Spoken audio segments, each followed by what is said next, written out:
tvoří kvalitní státní správa. Tak, no. To poslední anglický řečník dneska. A bohužel to není správný anglicky, ale americký. Ale moje čeština je taky americký, a tak je lepší, jestli mluvit anglicky. I think the world is going through not only emerging from a great financial crisis, but we're going through a change in the economic structure of the planet. And the question that the Czech Republic has, as does the rest of Europe and the US, is how do we maintain our developed social systems and our standard of living and still compete with China and Brazil and other economies that don't have these systems. And we believe the answer for that is the quality of the people.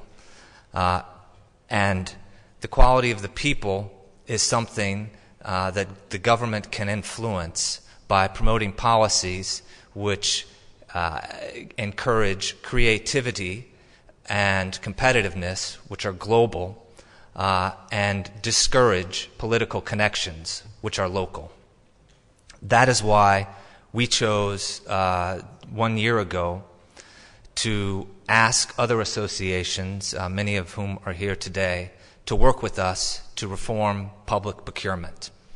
And I'm happy to say that we were able to work with those political parties, with government entities, and with leading business organizations like the Economic Chamber and Svaz Průmyslu, to develop 39 principles, 29 of which are in the current law, which is in Czech Parliament today. We are obviously hoping in committee that we'll get to the entire 39, but even if the law was passed today, I think that the new public procurement law would be a tremendous step forward.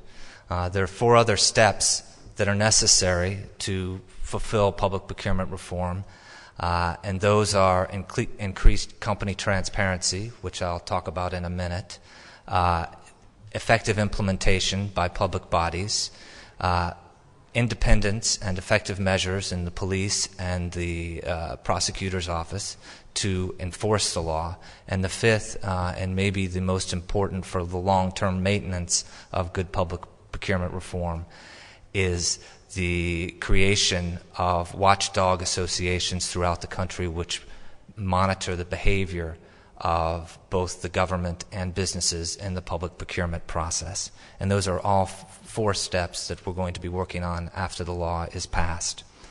But it's not only just about what the government can do. It's also about what business can do to achieve public procurement reform, because business is 50% of the problem. We're the other side of every public procurement. And that's why I am so pleased that many companies have taken the lead by adopting, creating and adopting a set of recommendations for greater transparency when they conduct public procurement. And that group is led by the Coalition for Transparent Business, which is chaired by Edward Palashek, who is sitting in the front row there. So if you have any questions about it, maybe, Edward, you could raise your hand so people can see you. You can ask him about it. I'm also happy that Karel Janeček has also taken steps to make business more active.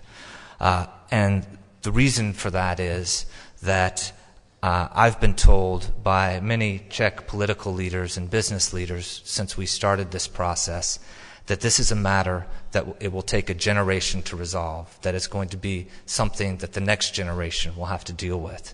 If that's true, that means that this generation has failed in its leadership responsibility. Because I believe, and our organization believes, that every generation of political and business leaders should address today's major issues so that the next generation doesn't have to deal with our issues and their issues.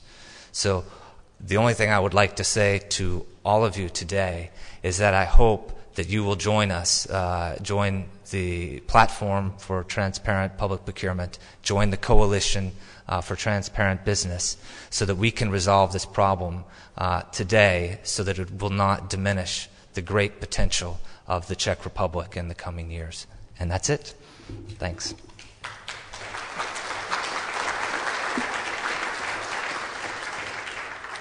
Děkuji Weston Stacymu a tento blok uzavře Petr Kužel, prezident Hospodářské komory České republiky.